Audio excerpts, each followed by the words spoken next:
नमस्कार दोस्तों, एक बार फिर से स्वागत है आप सभी का आपके अपने चैनल शॉर्ट एंड क्रिस्प पर।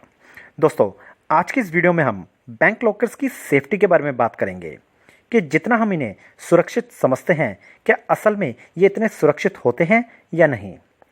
आपको बता दूं दोस्तों, मेरा मकसद आपको डराना नहीं है, बस हकीकत से रूबरू कराना है, क्योंकि ऐसी बहुत सी जानकारी हैं जो लॉकर देते वक्त बैंक्स कस्टमर को नहीं बताते, जिसकी हमें जानकारी होना बेहद ज़रूरी है।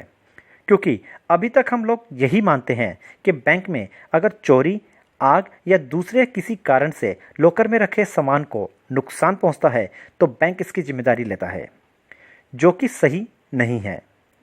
इसलिए दोस्तों, आज की इस वीडियो के माध्यम से मैं आप लोगों के साथ बैंक लॉकर से जुड़ी छोटी से छोटी और बड़ी से बड़ी सारी जानकारी शेयर करने वाला हूं, जिन्हें जानकर आप सोचने को मजबूर हो जाएंगे कि क्या हमें बैंक लॉकर लेने चाहिए या नहीं, और अगर लेने चाहिए तो ऐसी क्या चीज़ है जो बैंक लॉकर के साथ हमें ज़रूर लेनी चाहिए।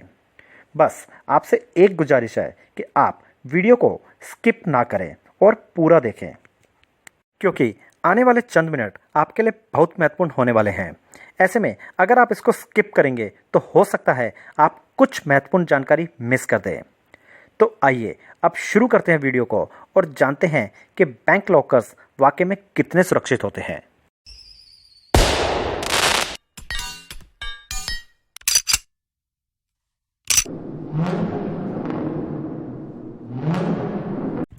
दोस्तों, दरअसल घर से चोरी हो जाने के डर से हम अपने कीमती गहनों और महत्वपूर्ण डॉक्यूमेंट्स को सुरक्षित रखने के लिए बैंक लॉकर्स का इस्तेमाल करते हैं, जिसके लिए हमें बैंक को रेंट पे करना होता है, वो भी बिना जाने क्या वो सचमुच सुरक्षित है या नहीं। वैसे तो लॉकर में रखी आपकी अमानत सुरक्षित रहती है, क्योंकि banks security room, electronic security, alarm system और इंटरनल सिक्योरिटी के जरिए लॉकर को पूरी तरह से सेफ रखते हैं। लेकिन इसके बावजूद भी बैंक में चोरी, आग या दूसरे किसी कारण से लॉकर में रखे सामान को नुकसान पहुंचता है तो बैंक इसकी जिम्मेदारी नहीं लेते। ऐसे में ग्राहक को बैंक की तरफ से कोई मुआवजा नहीं मिलता। दरअसल दोस्तों, ये आंख खोलने वाली हकीकत आरटीआई आवेदन पर आरबीआई और बैंकों के जवाब में सामने आई है। बैंकों से मिली जानकारी के मुताबिक लॉकर के संबंध में ग्राहकों के साथ बैंक का संबंध मकान मालिक और किराएदार जैसा होता है। इसे आप ऐसे भी देख सकते हैं जैसे आप किराए के मकान में रहते हैं और वहाँ चोरी होने पर आप मकान मालिक से किसी प्रकार के मुआवजे की उम्मीद नहीं रखते, उसी प्रकार बैंक से भी कोई मुआवजे की उम्मीद ना रखें। बैंक के मुताबिक जब ग्राहक बैंक में अपना सामान लेकर पहुंचता है तो बैंक को इसकी जानकारी नहीं होती है कि आपने कितना सोना चांदी, जरूरी सामान, बर्तन आदि लॉकर में रखे हैं। इसीलिए ग्राहक बैंकों में रखे सामान के खुद जिम्मेदार होते हैं। ऐसे में अगर आप अपने आप को ज़्यादा सुरक्षित रखना चाहते हैं तो आप अपने सामान का किसी भी इंश्योरेंस कंपनी से बीमा करवा सकते हैं, जिसके लिए आपको इंश्योरेंस कंपनी को प्रीमियम देना होता है। लेकिन बैंक की किसी गलती के कारण लॉकर में रखे सामान को नुकसान पहुंचता है और ग्राहक अदालत में इसको साबित कर देता है तो बैंक उस सामान की जिम्मेदारी ले सकता है, जिसके एवज में आपको बैंक से मुआवजा मिल सकता है। लेकिन आपको बैंक को उसका प्रूफ देना होगा। मान लीजिए आप क्लेम करते हैं कि आपके लॉकर में 5 लाख रुपए की ज्वेलरी रखी हुई है, तो ऐसे में क्लेम लेते समय आपको बैंक को उसका पक्का बिल दिखाना होगा। प्रूफ देने पर ही आप बैंक से किसी प्रकार के मुआवजे की उम्मीद रख सकते हैं। दोस्तों, इस बात में कोई दो राय नहीं है कि बैंक लॉकर्स हमारे घर से कहीं ज़्यादा सुरक्षित होते हैं, इसलिए अपने कीमती सामान को बैंक लॉकर्स में रखना ज़्यादा सुरक्षित होता है। लेकिन अनहोनी होने पर जो मुआवजा आपको बैंक से मिल सकता है वो सिर्फ उसका पक्का बिल दिखाने पर ही मिलेगा। ऐसे में जब भी आप ज्वेलरी खरीदें तो उसका पक्का बिल जरूर लें। दरअसल बिल लेने पर हमें टैक्स का एक्स्ट्रा अमाउंट देना होता है, जिसको बचाने के लिए हम पक्का बिल नहीं लेते, जो कि अनहोनी होने पर हमें बड़ी मुसीबत में डाल सकता है।